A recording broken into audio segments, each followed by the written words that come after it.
Thank you, Bruno. I am very pleased to introduce our first plenary speaker, Mr. Ravindra.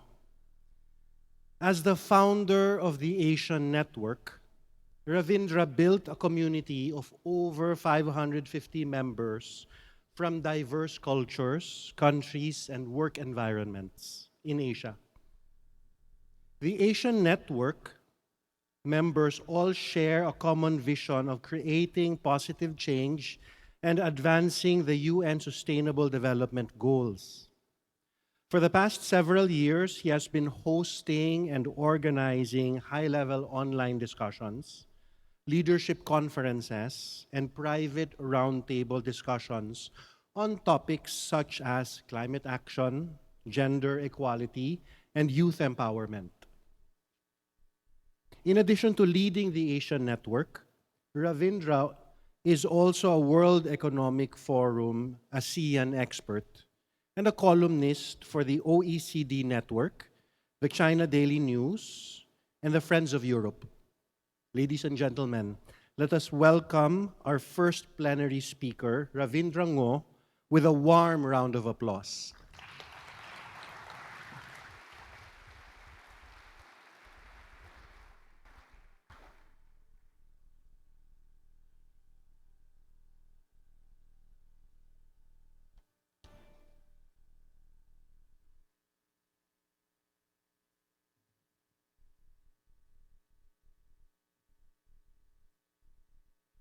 Dear President of UNIAPAC, President of BCBP, to the conference organizer, UNIAPAC and BCBP team, Mr. Ramon de Rosario, Chairman and CEO of PHINMA Corporation, sponsors and to all members of UNIAPAC and BCBP, and participants from all over the world, I would like to express my sincere gratitude for having me for the opening remarks of the plenary session, tackling inequalities for the common good for the 28th UNIAPAC World Congress.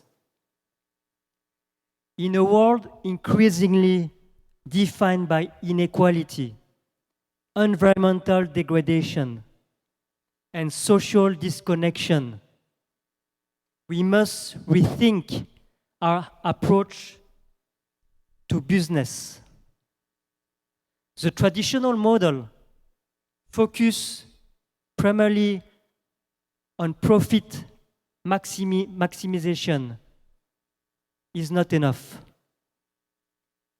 Today, we need to embrace a more holistic perspective, one that prioritizes people, planet, and purpose. Let us start with a sad reality. According to the World Bank Group, nearly 700 million of people live in extreme poverty on less than $2.15 per day. Our planet is facing a climate crisis that threatens not only our ecosystems, but also our livelihoods. These challenges are interconnected. We are living in a system that often places short-term gains above long-term sustainability. Addressing inequalities requires systemic change and a focus on creating long-term, sustainable solutions that benefit everyone. To encourage this change, we need to focus on three key pillars. Number one, purpose-driven leadership. Leaders must cultivate a vision that goes beyond profit. They should inspire their teams to embrace a mission that resonates on a human level. Purpose-driven companies attract talent and foster a culture of innovation, collaboration, and engagement. Number 2, community engagement. A successful social business actively involves the community it serves. This means listening to their needs, collaborating with local organizations, and building partnerships that create shared value. By aligning business strategies with community aspiration, we can drive meaningful change. Number 3, sustainable practices. We must acknowledge sustainability into the core of our operation. This means rethinking supply chains, minimizing waste, and prioritizing ethical sourcing. Sustainable practice not only mitigate risk, but also open new markets and opportunities for growth. The journey to a more human economy will not be easy, but it is essential. As entrepreneurs, business leaders, and consumers, we have a role to play. We must support businesses that prioritize social impact, advocate for policies that encourage responsible business practices, and hold ourselves responsible for the choice we make. Imagine a future where business operate not just for profit, but also for the betterment of society. A future where economic success is measured not only in financial terms, but also by the health of our communities and the state of our planet. I would like to quote here especially the regretted professor from Harvard Business School, Professor Clayton Christensen. He writes in his bestseller book, named How We'll Measure Your Life. He mentioned two important things. The first one, he said that it's actually really important that you succeed at what you're succeeding at, but that isn't going to be the measure of your life. And he also said that the only metrics that will truly matter are not the individuals who he have been able to help, but one by one to really become a better people. Historically, humans were deeply connected to nature in harmony.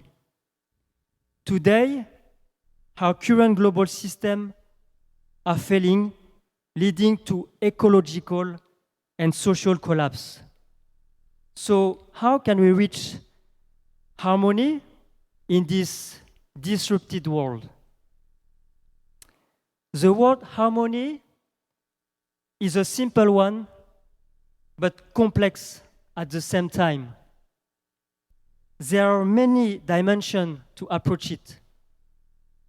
Last month, in Phnom Penh, we organized a high-level conferences engaging 35 influential speakers from the region, highlighting Asia's challenges, including inequalities, geopolitical tensions, digital divide, and environmental sustainability under the theme Rethinking Harmony in Asia.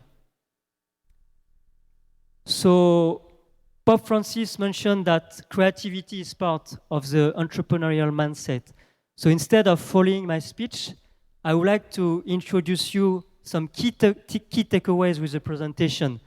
So, and also I know that after digestion, we call that food coma, so it will be a bit better, I think, for each of us. So let me share with you some key takeaways from this high-level conference.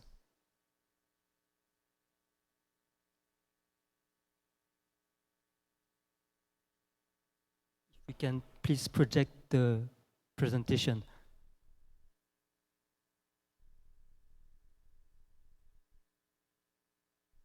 So let me start with historical perspective about the definition and the meaning of harmony. So harmony is mainly coming from a Chinese history, especially Confucius, which is one of the most preeminent philosophers. So Confucius believed in moral and social harmony. And he said that with these intrinsic values, we can do a better society. Also, with the concept of Taoism, the yin and yang, harmony comes from this opposite and this balance with opposition of two forces. Then coming the Greek, who mentioned about harmony for the Pythagoreans more like a force that governs universe. And then come Plato, but also Socrates, who said that harmony is connected to the soul and very important for the human well-being. The next slide, I really want to take also this opportunity to really express my gratitude to be with world leaders in different sectors, but also Christian leaders and also social impact entrepreneurs and so on. And also I want to take 1 minute of silence for the victims of that typhoon in Philippines, but not only this victim in Philippines, but from all over the world, that we might really consider and being humble with that natural disaster will rise in the next decade and so many other challenges. So I want that we take 1 minute of silence and also reflect on this Corinthians 1:10 that define harmony in the Bible as unity and also as God creation and harmony.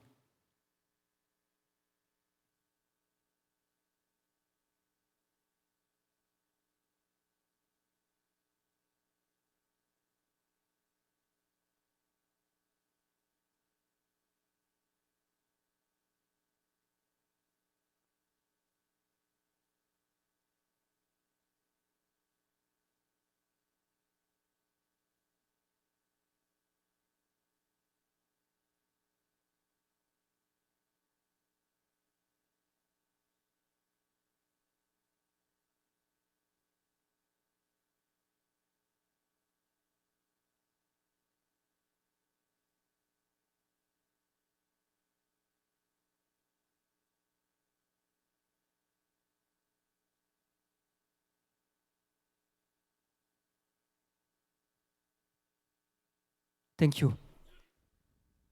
So, what is harmony in the global context? So I think that many things, and especially in 2 weeks, we'll have the result of the US election.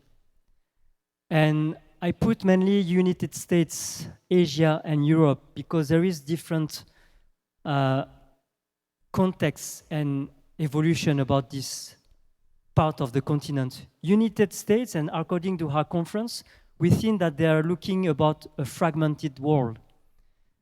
In opposite, Asia and especially ASEAN, they want to make something more harmonious in the regional integration for trade and business. Europe, at the same time, a bit divided, and they want to make that balance between those different parts of the world. Small countries and superpowers. I think that we need really to support small countries in their neutrality, but also to resolve all challenges that they may face in that current situations. We saw that also that nations need to focus on common global problems.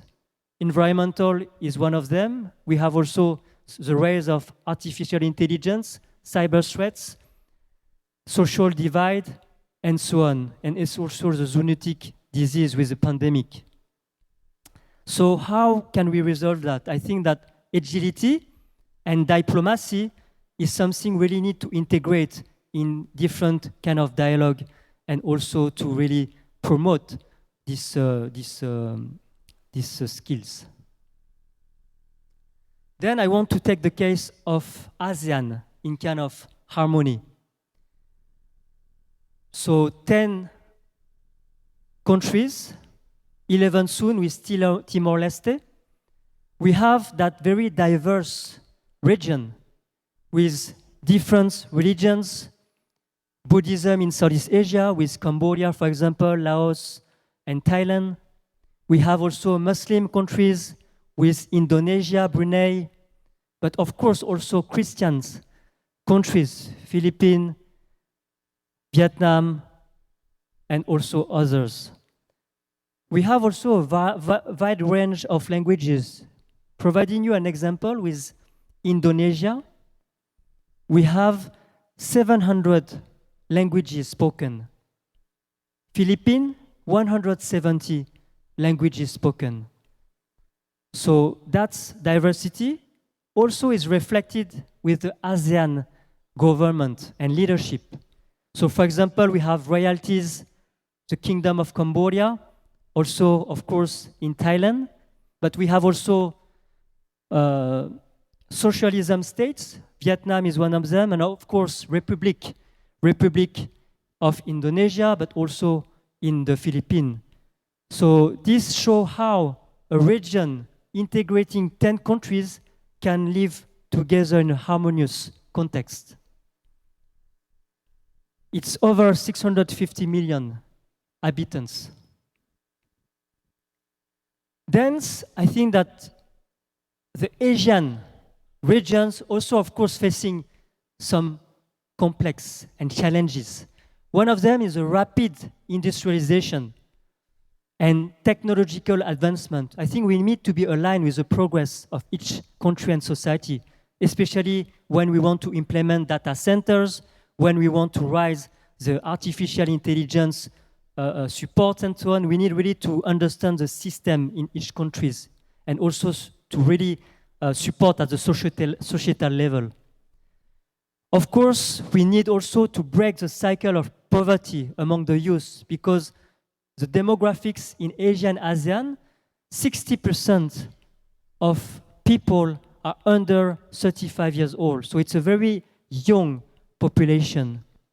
And also, of course, as I mentioned, we need also to consider about the digital divide, because the rural and urban areas, we need really to provide internet access to them, but of course, to provide them digital infrastructures that we are missing in the rural areas, especially in Cambodia and other emerging countries in Asia.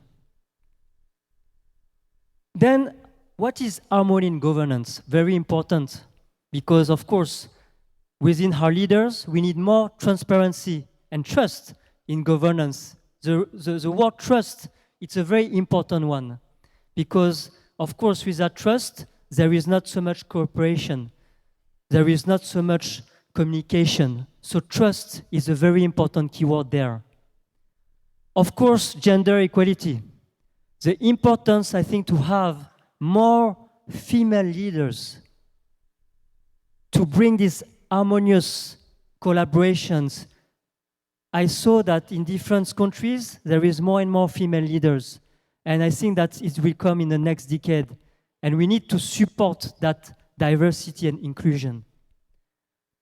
Peace building and mediations is something we should see to resolve some complex issue on the governmental level, instead of fighting each other and having no discussion and so on. Then we have also education and harmony. How we can cultivate an ethical and moral values from a young age. And this is a bit coming to the philosophical concept from Confucius. We heard a lot about SDG, Sustainable Development Goals. So recently, coming from the West, especially from Harvard and MIT professor, they integrate what we call the IDGs, Inner Development Goals. And those values, such as compassion, active listening, critical thinking, empathy, are some of the skills that we should perhaps integrate on those at the educational level. But also we need to be inclusive. We need to think about disabled people, unprivileged people, to create for them a safe system, ecosystem, and also, of course, infrastructure for them. And last, we need also to address how can we address the digital divide, who is rising, increasing, providing some digital literacy and different digital learning for them. So I think it's very important today, and I'm so pleased and grateful again because within this room, there is so many ecosystem builders, founders of communities who really have a social impact mission driven by purpose. And I think with all of us today, we can really spread a message and reach other people. And that's bring me to my final slide, which is a very important one, which is how we can, in a holistic, system approach, to really consider that first, harmony begins within yourself at the individual level. All that four other sections are interconnected. Then, of course, at the individual level, you reach the family values. The harmony in your family is coming with your spouse, with your children. But of course, also the trust in the family as a leader is very important. Then you will have harmony in every one country, coming from relationship with the government, diversity in society, trust in society. Then you will have the harmony in the world. The symbol of peace is really important nowadays. But you know, I mentioned harmony in my discussion because peace, somewhere, it's a bit abstract and also sometimes also very connected indirectly to political ideas. So harmony in the world is also, of course, economic interactions and also integration into global organization. And last, harmony with the nature. I think that we need really to understand that we need to respect our environment, the nature in himself, but also symbiotic relationship. So all of those will really bring a holistic system approach. So I mentioned that I have done a very high-level conference. If you wish, you can scan the QR code. You will see that 6.5 hours of discussions with vice ministers coming from different countries in Asia, from Japan, from Indonesia. We have also Nobel Prize speakers. We have also ambassadors, CEOs, different also academics from the region. And I think that we spoke about all that different global challenges.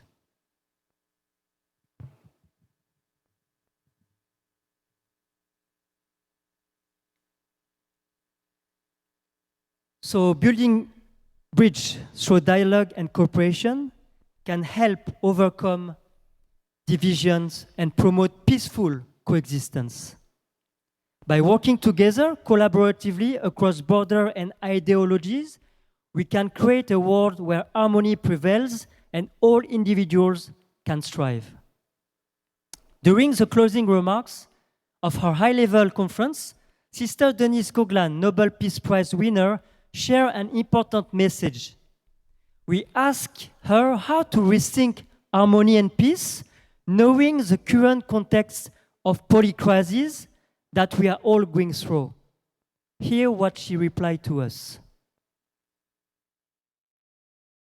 It's true that there are polycrises in our world, but it's also true in this very complex world that we live in, there are poly-gifts, poly-blessings. And so if we want to build a world of peace and harmony, if we want it to be a world that's good for ourselves, for our children, for our older people, we need to work together. We need to listen to our hearts, which are the really, truly authentic parts of ourselves, and have this idea of mercy and compassion and kindness evoked from inside of us, so that this overcomes the greed that's there, as the Buddhists teach us very well, the greed and the pride and the anger and the hatred. As Mahagosananda used to say, hatred never ceases by hatred, but by love alone is healed. It's very difficult to put into practice, especially when we feel we've been wronged.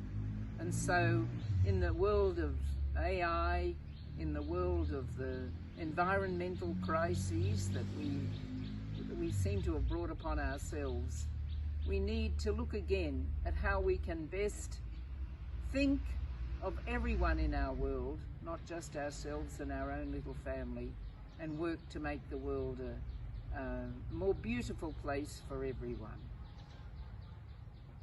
Peace and harmony are really worth having.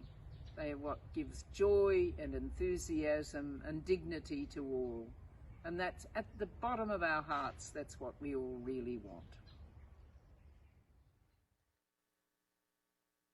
To conclude, let us commit to building social business model that reflect our values and aspiration. Together, we can create an economy that is not only sustainable, but also human, one that uplifts individuals, strengthens communities, and respects our planet.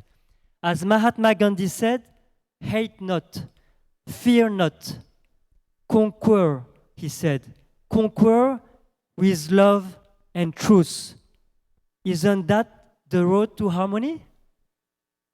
To the President of UNIAPAC and BCBP, dear organizer and sponsor, to all members of UNIAPAC and BCBP and participants from all over the world, thanks again for having me for this significant 28th UNIAPAC World Congress, and I'm wishing you all ahead an excellent and fruitful conference. Thank you.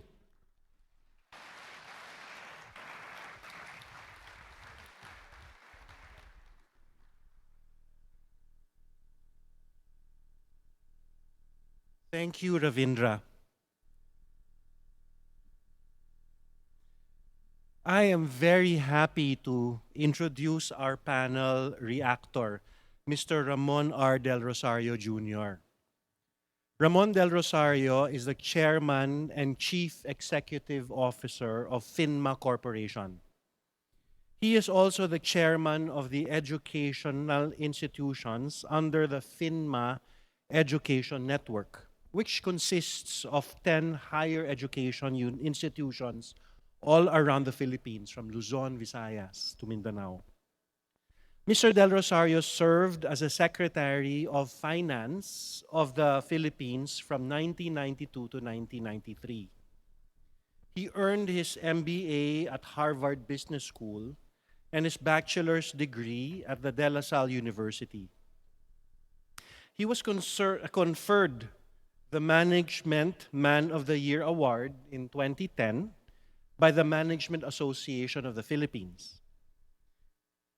This is impressive. He was awarded the Business as a Noble Vocation Award, the very first recipient of this award given by UNIAPAC in Lisbon during the World Congress in 2018, just 6 years ago.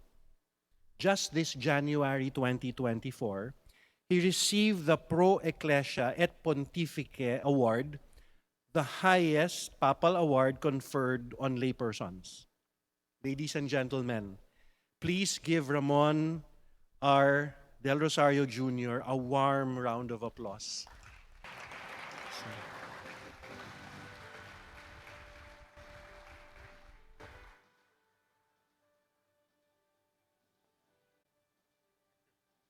Thank you, wonderful.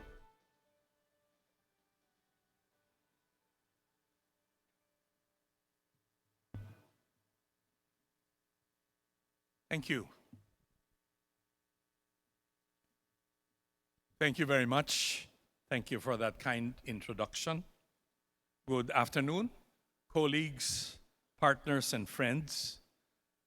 Thank you for inviting me to this panel in this 28th UNIAPAC World Congress and for this opportunity to share my thoughts on a topic that is not only close to my heart, but also central to the very purpose of our gathering here, tackling inequalities for the common good. I thank Mr. Ravindra for his insightful and thought-provoking opening remarks. His words have set the tone for what I know will be a meaningful and productive dialogue for the course of this Congress. For those of you who may not be familiar with PHINMA, we are a Philippine-based conglomerate with a mission that has remained steadfast for nearly 7 decades, making lives better. It is a mission that has guided us through the years, shaping our decisions, our investments, and our engagements with the communities we serve. And it is a mission that resonates strongly with the theme of this Congress. As we gather here today, I believe we are united by a shared concern for the state of our world. Inequality and poverty remain pervasive challenges, affecting millions of lives across the globe. The statistics are staggering, and the stories behind them are heart-wrenching. However, as we grapple with these global realities, I believe it is crucial that we also maintain a sharp focus on the local, the immediate, the challenges right before our eyes in our own communities.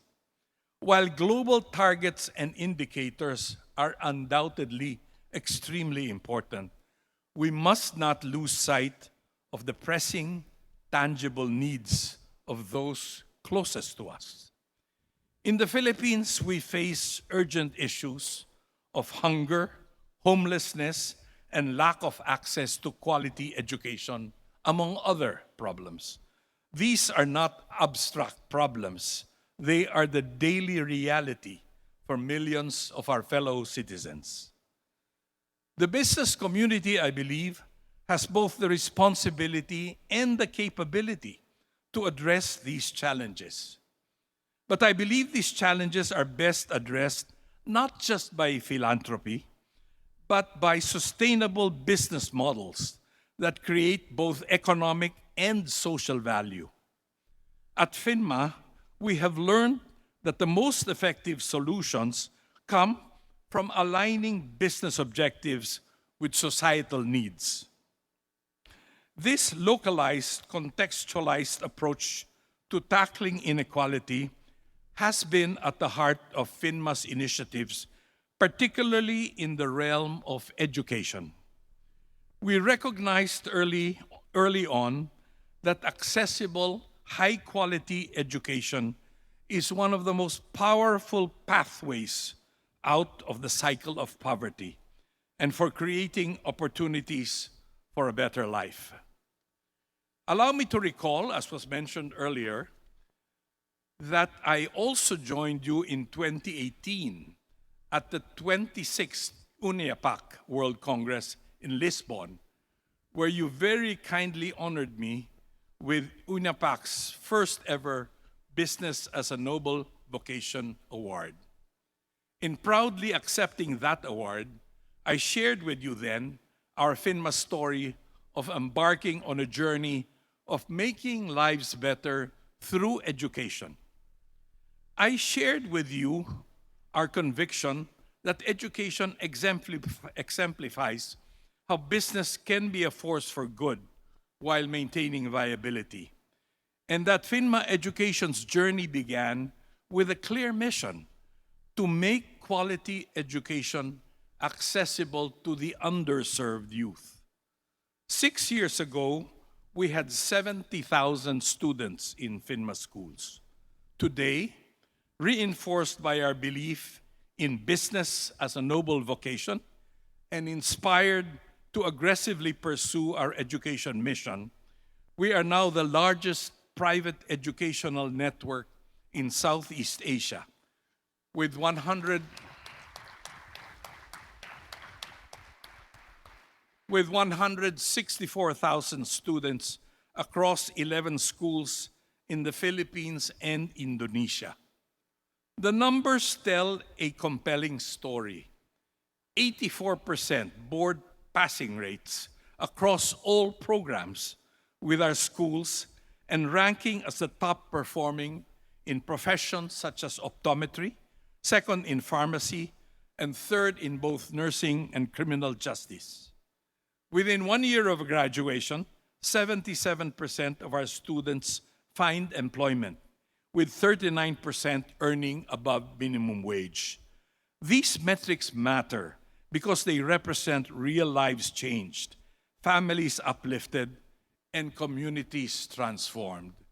Perhaps to illustrate the importance of these statistics a little bit more dramatically, our kids come to our school and they are not prepared to enter college. If you were to apply the normal entrance examinations to the kids who apply to our schools, who are the products of the public school system in the Philippines, they have grade 4 competencies in reading, math, and science, and only 3% of them are actually qualified to enter college.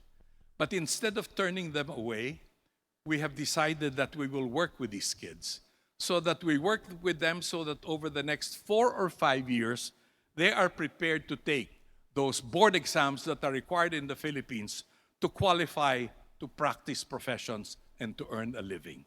And that is why those statistics are very heartwarming to all of us. But these results did not come easily.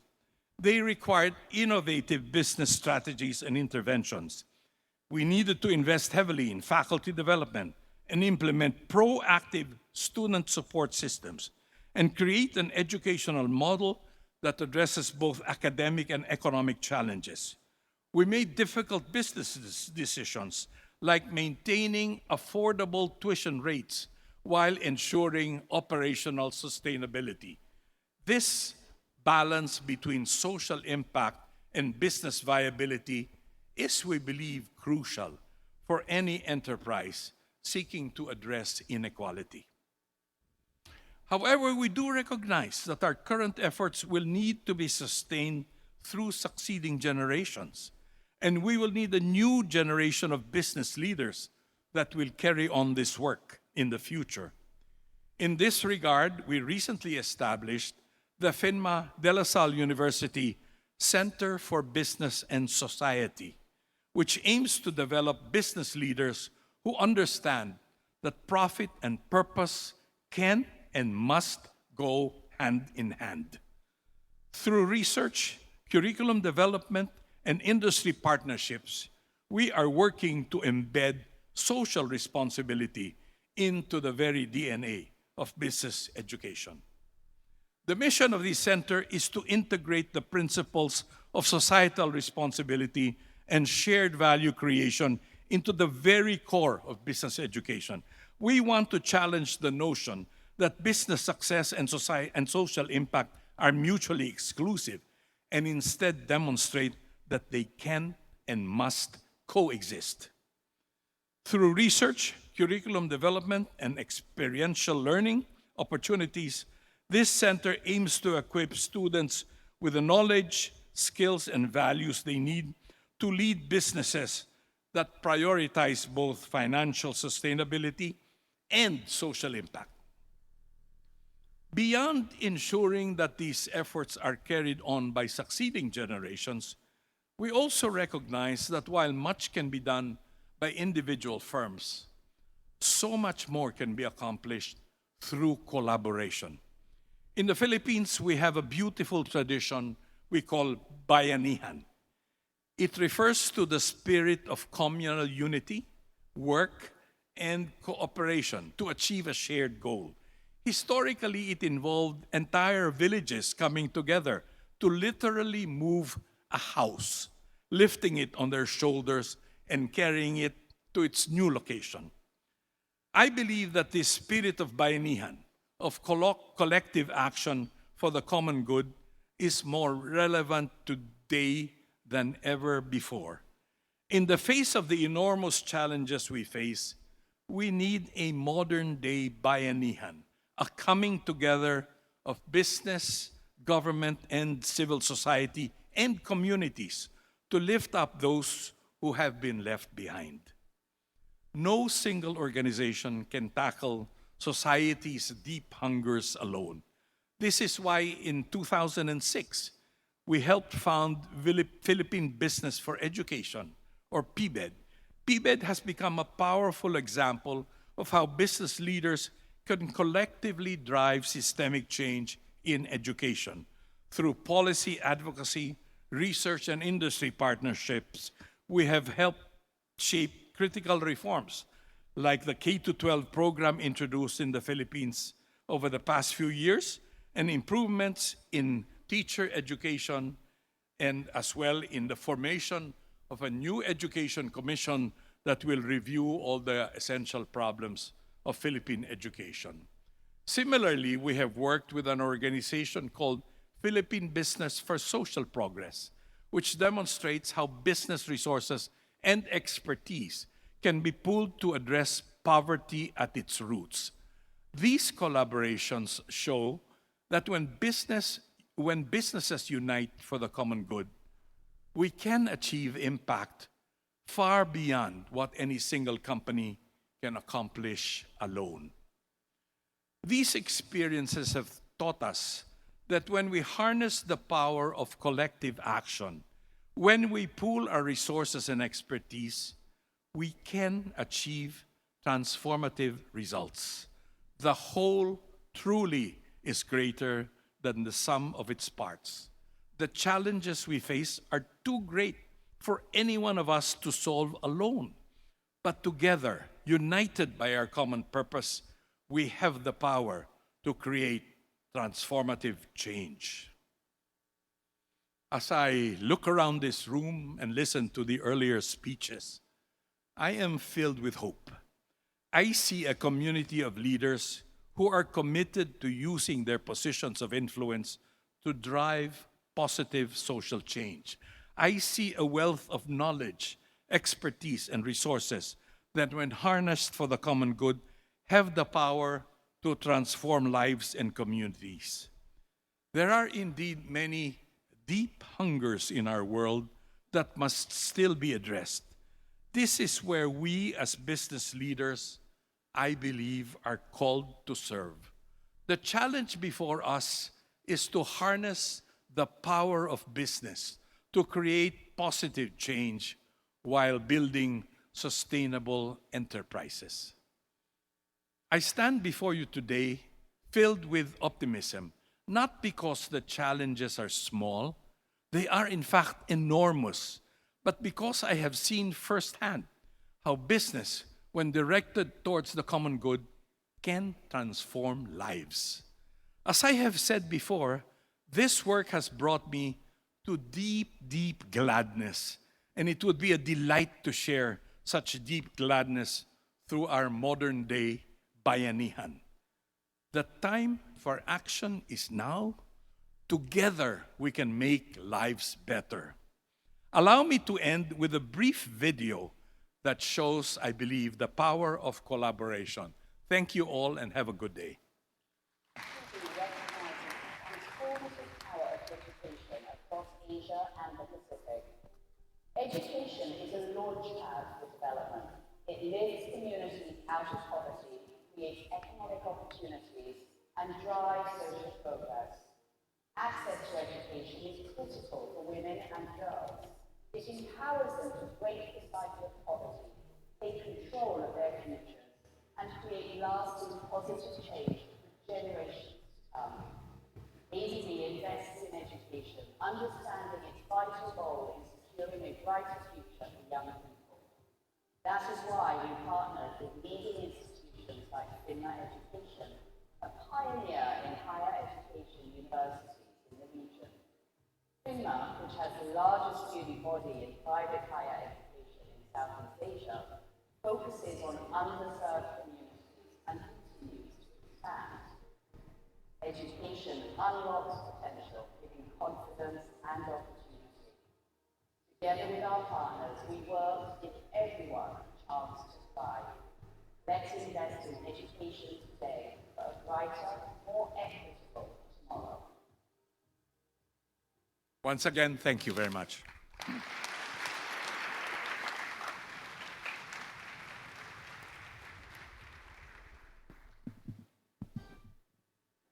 Those were two very inspiring talks. Wouldn't you agree? Can we give them another round of applause?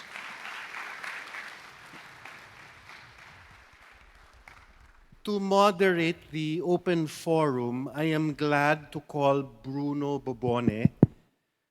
We are looking forward to a rich discussion of the inspiring points that were raised this afternoon. Please welcome Bruno Bobone to the stage. And I thought I was going on a holiday now that I stepped down from the presidency. Well, thank you very much to have me again. Thank you, Ravindra. Thank you, Ramon. I think that this Congress will be a success because we just started and we have already so much, so important participations in the beginning. And I truly thank you for that. The world is looking for values. We have the values. The Christian entrepreneurs, they know they have the values. We have been seeing two presentations that really talked about what really is important for the world, for the economy of the world. Ravindra spoke to us about some of his ideas. He said that he was mentioning people, planet, and purpose, which is the 3 Ps. It's quite interesting. And it really is focused on what is important for our lives. He speaks about short-term gains against long-term sustainability, which is a change in what we learned about economy in the past. We have heard for a long time that we need to make the earnings as much as possible, and now we are changing our views to look into a different position, to try to understand a little bit more what is the true purpose of being in business. He spoke of different approaches of harmony, and I think that is probably the most important word that you mentioned during your presentation. Harmony is truly the only way to get to happiness, and happiness is the objective of each and every person. So definitely this is the way that we have to follow. Not hate, not fear. Pope John Paul II, the first thing he told us was, don't be afraid. And I think that is very important. Most of the wrong things that we can see around the world, they come because we are afraid of doing the right thing. And if we are not afraid, we normally can get to a right decision. I think, and I thank you again, Ravindra, for your presentation, and we will go back to you in a little while, but I wanted just to make a small comment on what you've said. And Ramon, well, thank you very much, because you definitely came with one of the most important subjects, which is giving people the opportunity of being equal. Education is the way to bring people to be equal to each other. Because if we educate the people, we give them the tools to be competing with the others in the same level, having the same kind of opportunities, having the possibility of developing themselves at the same level of all the others. So I think that this is definitely one of the most important areas that you mentioned. But you mentioned also one thing that I consider very much a very strong position, which is use structural models as a business way of doing, or of a way of doing business instead of philanthropy. We should do the good structured and not by our own decision for different reasons, but one of them is when we decide what we want to do to the others to do good, we are being a little bit paternalist. And paternalism is a very, very bad thing for development. So doing it on a structured way is the best way to give the opportunity to our development. But now that I tried to put my thoughts a little bit in line and to come to the two presentations, I would like to start by putting a question, a very, very easy question to both of you, which is, yes, we should look into the person, as I also mentioned in my speech, and we shouldn't be so eager on making the short-term gains. How do you do your service, or you make your courses with low costs, with charging little for the people? You grow from 70,000 to 164,000, and you still make money, you still carry on growing. Do you grow more or do you grow less? That's my question for you. I'll come back to you. Thank you for the, is this working? Thank you. That's a question I get very often. How do you do it? Our tuition is about $250 per semester. And the kids have to pay it, but they cannot pay it up front because these are really very poor kids. They are the children of farmers, of manual laborers, of government employees.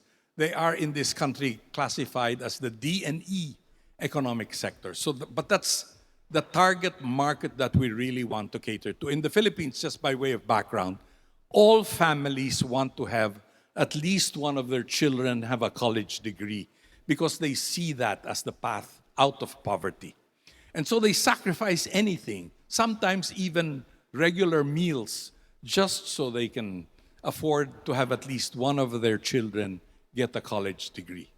And the sad thing was that for many, many decades, a lot of these kids would go to school and spend 4 or 5 years in colleges that would not end up giving them the kind of education that really will help them to become productive individuals. And that is really the challenge we took on for ourselves. This we started about 20 years ago.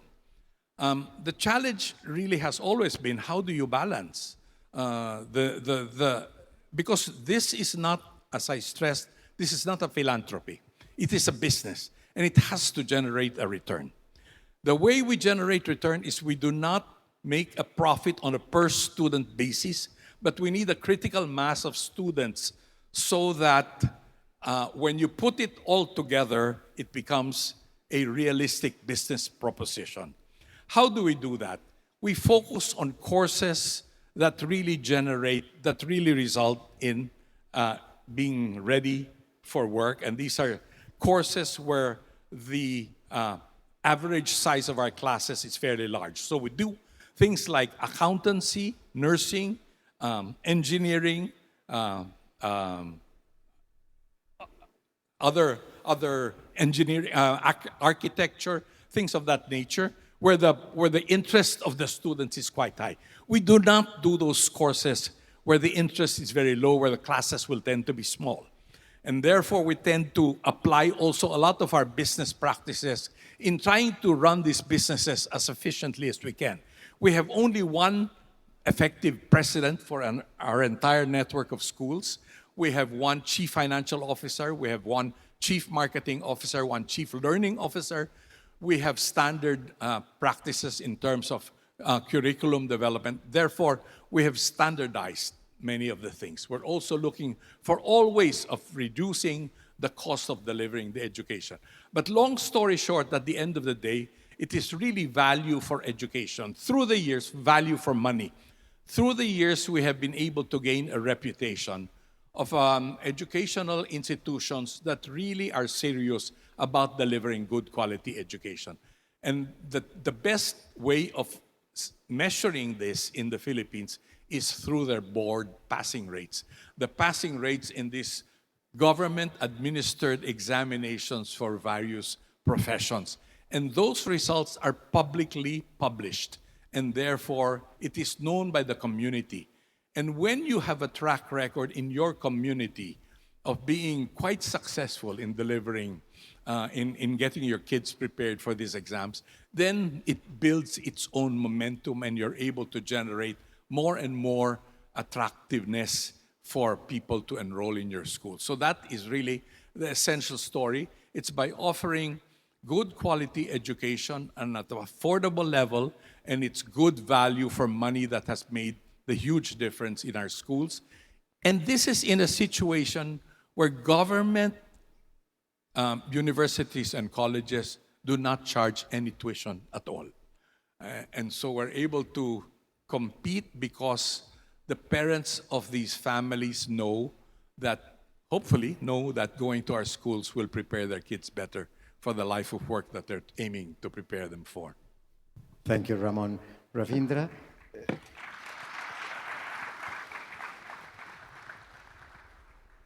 The same question, as you mentioned, long-term sustainability and short-term gains.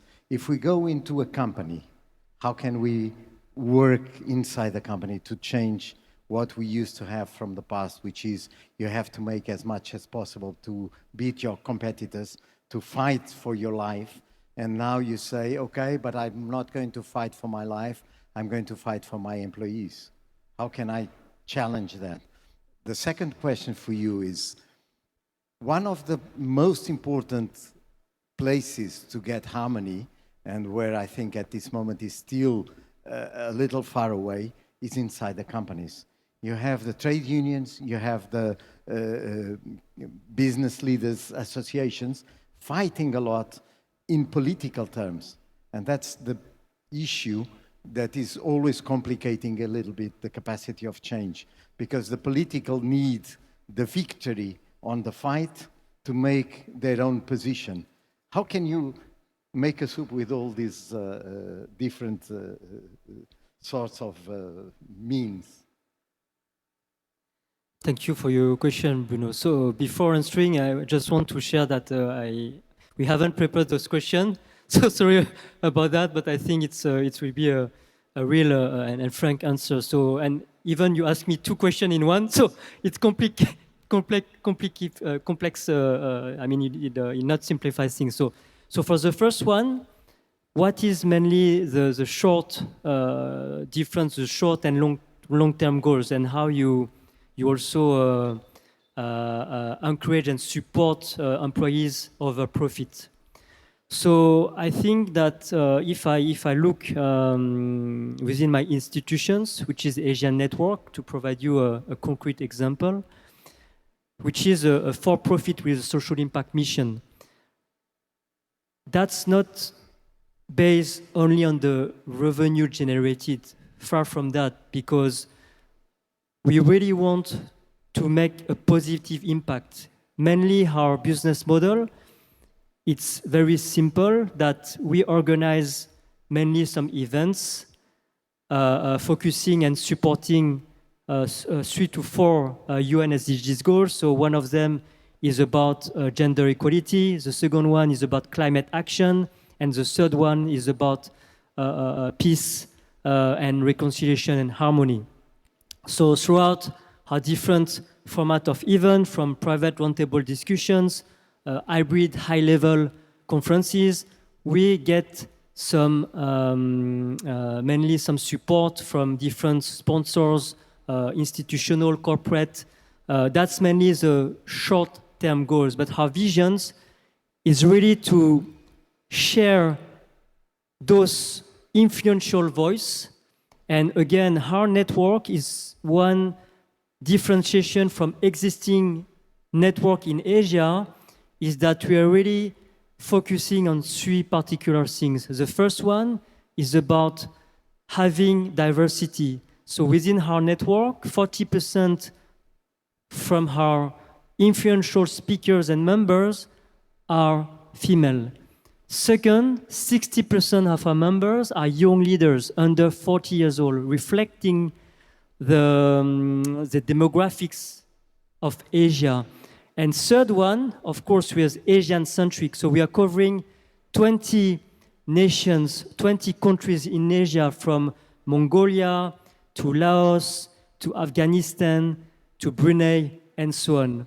But, and this is an answer to you, Bruno, is how we see things on a long-term goals is that we want to bridge with other continents such as Europe, Africa, of course, Middle East, because those global challenges that I've just mentioned, and I think Sister Denise Coughlin have very fairly answered to that, is that we have polycrisis, but also we have polygift. So first, focus on human, and I think that if you don't support your employees, your team, within your institution, within your company, and if you don't encourage them, providing them some incentive, focus not only about incentive, financial reward, but also incentive for human balance between professional and personal life. That's one example. This will make them not staying within your company. So first, providing a clear directions, but also support them on their to this balance between personal, professional. And then to answer to your second question, Bruno, because I think the time is also running. But how we can really speak, and within my network, you're right, they have different leaders from different political parties, different leaders from different business background, different visions. So how we can really have that harmonious way to really connect and have a peaceful dialogue. I think to really, the key of this is really to provide them global challenges that they can answer, but common and global challenges. And I think that climate change is one of them. I think either you're from Africa, you're from a political party, this concerns every human being here. So I think this is number one. And I think the number two is also to understand that we have different perception, different vision, different also ideas, and of course, values. So we need really to understand what is the other parties, what is the other mindset, what is the other thought that in a room we need really to connect and to try to understand by dialogue again the other thought. Thank you. Thank you very much. Well, I would open the floor to anybody that wants to make. May Sure. I comment? I just wanted to tie, if I may, I guess our presentation somewhat together. I think Mr.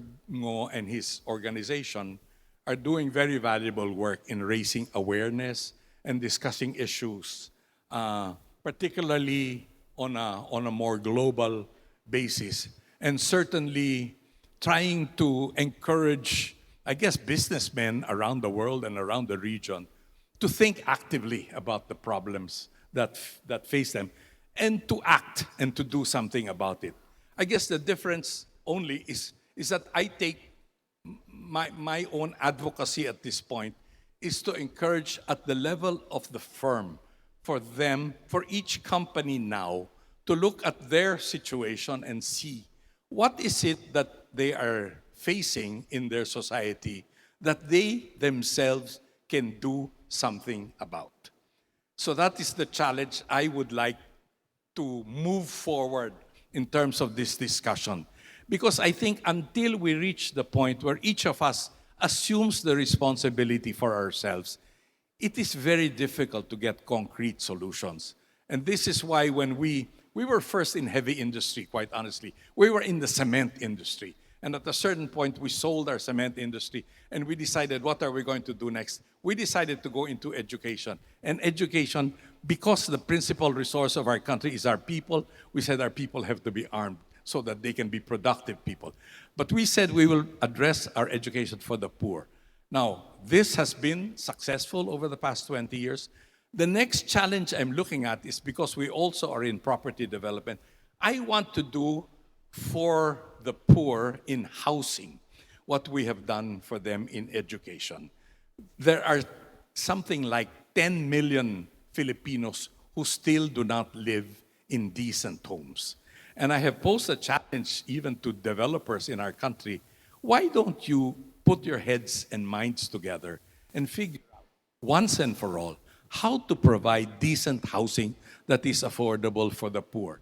Now, that's the challenge I address to my colleagues in the business community whenever I have the opportunity. Let us look at what we ourselves can do, not necessarily by ourselves, by our own company, but maybe by getting together as a community, as an organization, as an industry. But let's put our heads together and do something concrete to address the issues that we're facing. And I think that it's the combination of these two efforts of discussing the problems on a global basis and reaching a consensus that we need to do something, and then moving forward and translating that into action at the level of the firm and eventually of the individual, that we will finally come up with meaningful solutions, I think.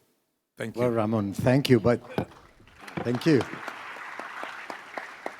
Another question, because you came from cement and you went to education, and it's probably easier to understand how you can make good in education, because we understand that. But you still need to do cement. Someone has to do it. How can you be exactly with the same approach of the harmony of the long-term sustainability if you stay in a business that is not so much linked with the development of the person? You're right. We are still also, we have actually gone back to cement. So we are doing cement, but we're not yet an integrated cement mill. What I would go back to in the businesses that are not as socially oriented as education is to go back to the basics.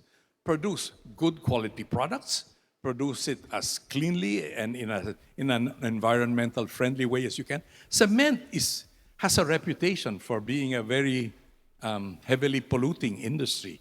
But there are more and more initiatives that are being introduced to lower, for example, the carbon emission of cement plants by recycling waste as fuel and things of that nature.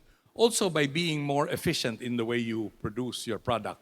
But I think equally important is in being fair to the consumer by giving them, for example, the right quality of product that you're offering them and giving it to them at a reasonable price so that it becomes affordable.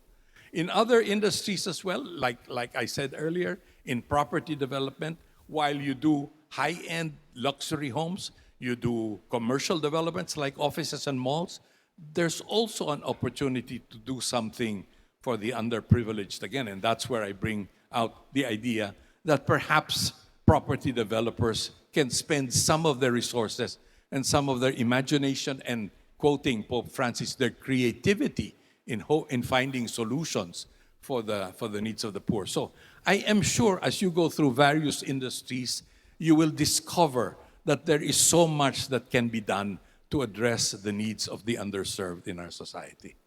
Thank you. And Ravindra, do you have, when you make your communications with all the events that you organize, do you get more people in the areas of activities where it's easier to understand the good for the people, or can you get also the cement producers and people like this, and you get them to understand that they also have to change in this new way of doing the business, of looking into the person more than into the do you think the type of the business affects the reaction of the business leader, of the business executive?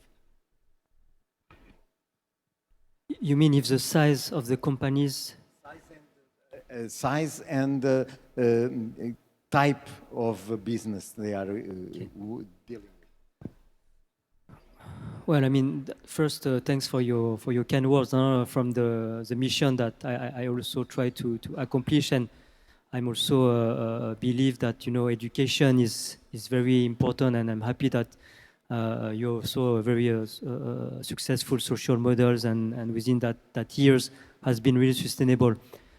So I think so within our partners and companies that we are reaching, we have different profile from SMEs to conglomerates. And also non-profit institutions, and also, of course, a startup and so on. So again, the impact is really to reach different ecosystem, and within our mission, we try to be inclusive.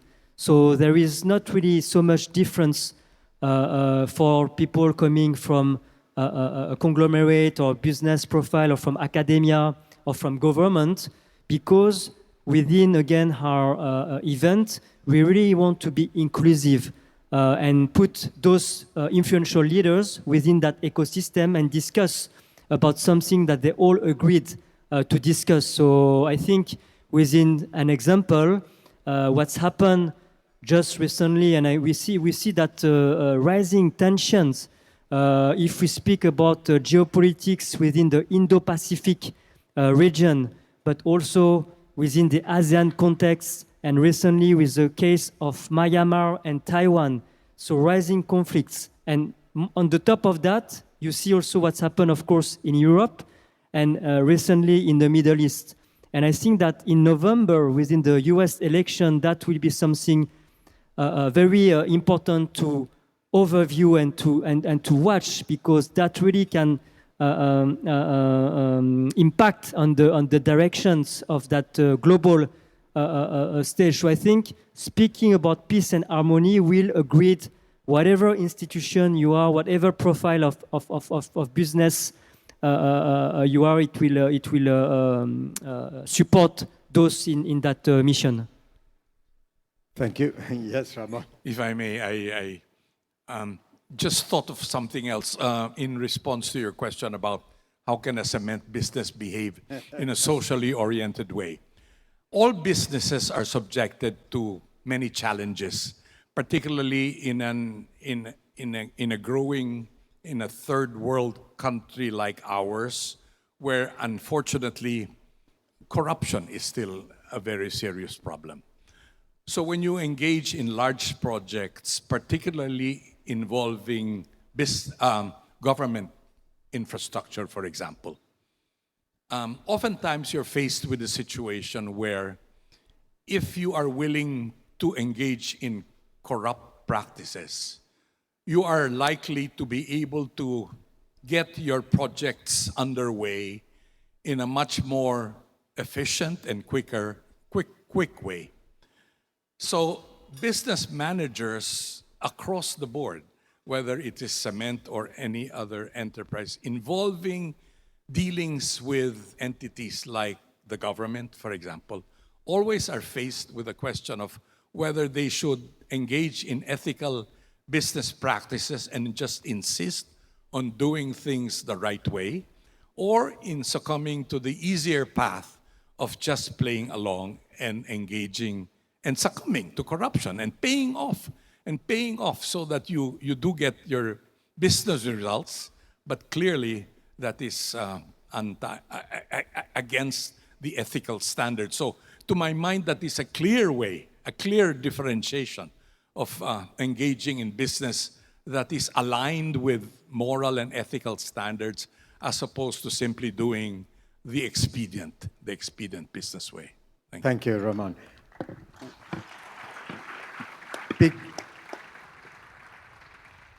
A final question, picking up on the ethical and moral.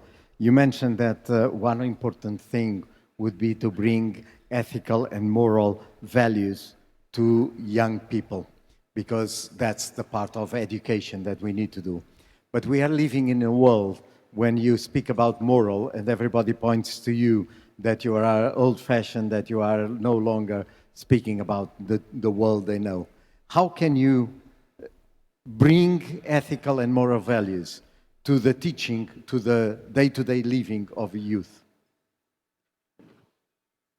Well, thanks for asking me this question, Bruno. I think that answering this question, I would like to express perhaps my personal journey and also on my personal best experience, because I really got the chance to have a context and a family ecosystem who really bring me those values about ethic, about try to be very close from the truth, integrity, and of course respect others, sharing, giving,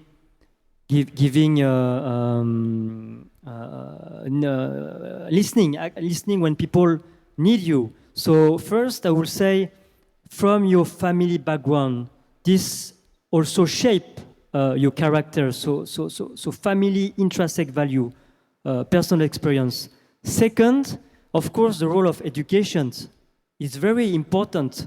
So it's really, I think teachers are a bit also a kind of role model, because you will always remember a teacher who really share you something more than his knowledge, but sharing you something about how you can become a better leader, or how you can really help someone who needs, and also how you can support with your neighbor and so on. But I think more than educations, and something you all agree today, is about religions and having faith. This really, I think, support me to have that values about ethic and moral consciousness. I can just perhaps share with you as a final message about the 3C. 3C, why? Because when I'm a bit lost, I applied the 3C. The first C is connection. 2C and 1D. First C is connection. The second C is correction. And the D for direction. Connection, correction, direction. So very important that I have that self-personal time, that I'm thinking, self-reflection, and at the end of that journey, I'm asking myself, at the end of my day, asking myself, did I hurt someone? Did I commit something wrong? Did I help him in his trouble? That is really how I can really integrate that ethical and moral values for also, as I mentioned in my last slide, it coming from your inner, and then you can really express and share with your neighbor. Thank you. Thank you. We have one question. I think we have still the time to ask you to put the question. Yeah, my question, sir. At least man lang, how could we pursue this good socialized housing, and maybe we can do draft systems or whatever need to do.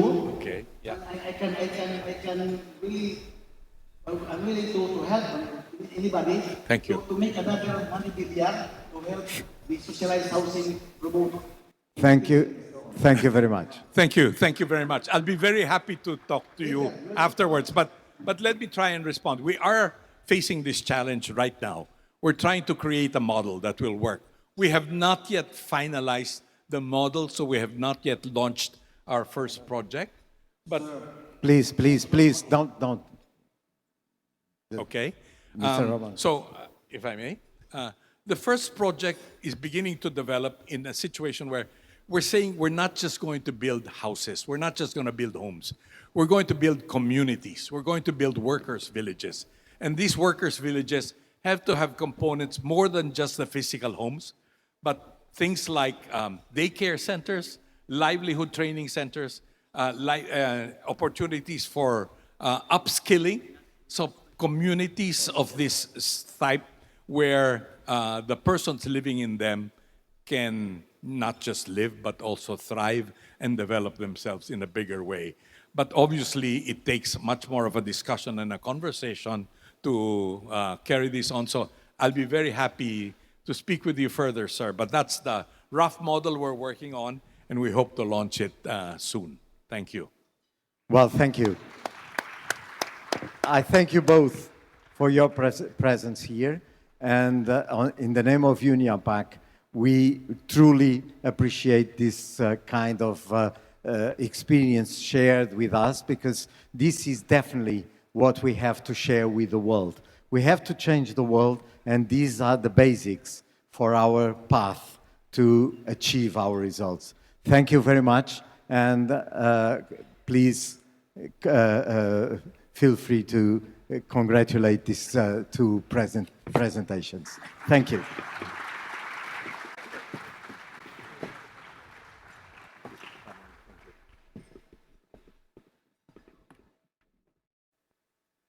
That was a wonderful, enriching, and inspiring discussion, wouldn't you say? Absolutely. In a moment, at least in a while, I will be requesting you to go to your selected breakout rooms. But before that, I would like to enumerate the session titles, the speakers, the moderators, and the venues of the 3 breakout rooms.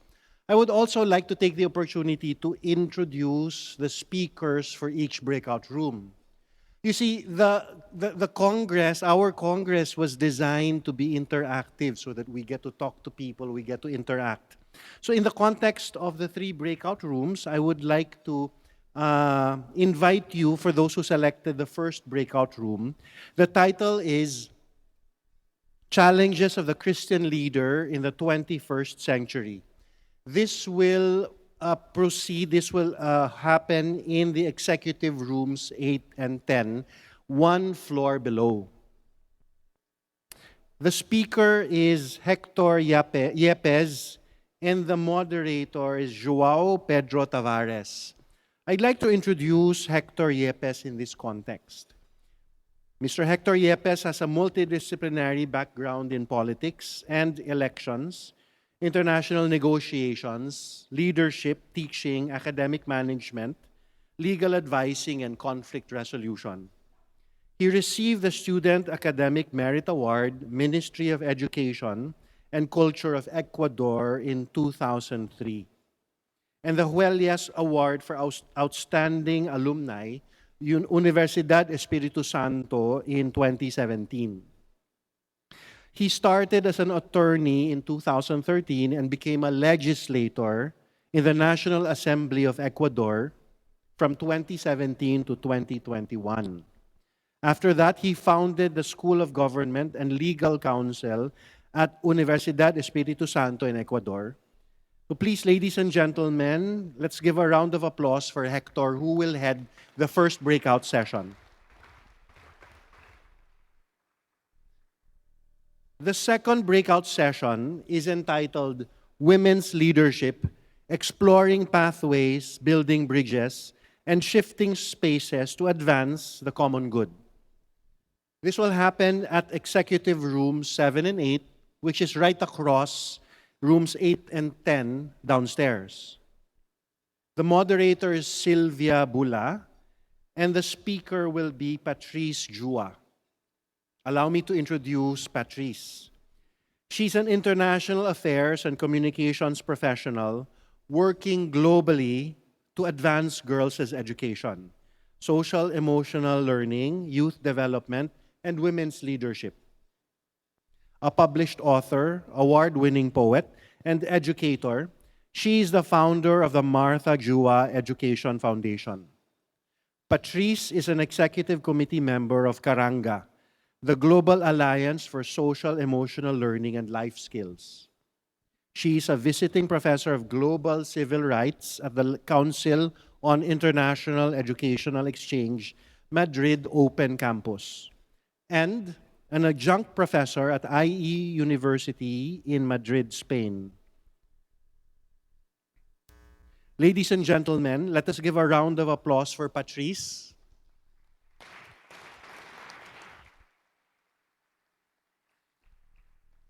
The third breakout room will happen at the ceremonial hall. The ceremonial hall is the plenary session we had this morning for the business networking session. The moderator is Father Martin Meyer, and the speaker is Alessandra Smerilli. Allow me to introduce Sister Alessandra.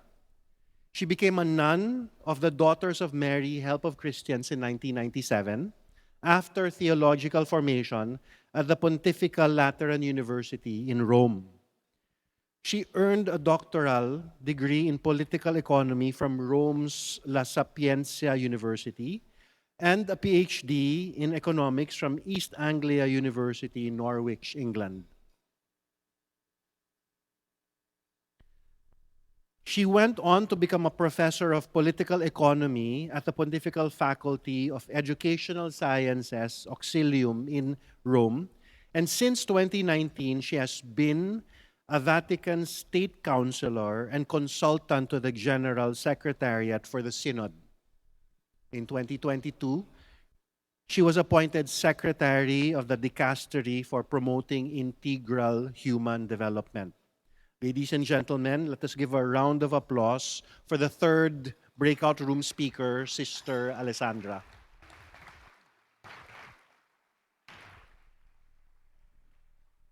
So shortly, we'll be requesting, after you have your coffee and your snack, we will be requesting you to go downstairs to your selected rooms. Let me repeat the room assignments. Executive Rooms 8 and 10 are for the first breakout session, Challenges of the Christian Leader. Executive Rooms 7 and 8 are for the second breakout session, entitled Women's Leadership. And the third breakout session will be at the ceremonial hall. The title is The Many Forms of Inequality.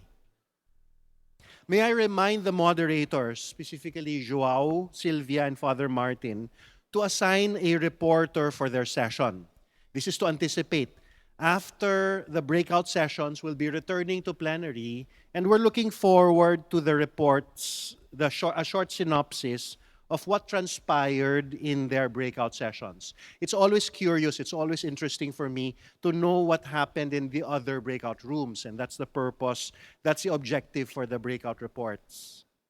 Moderators, may I also request, could you ensure that you end the session by 5 p.m., before 5 p.m., so that we can return to plenary by 5.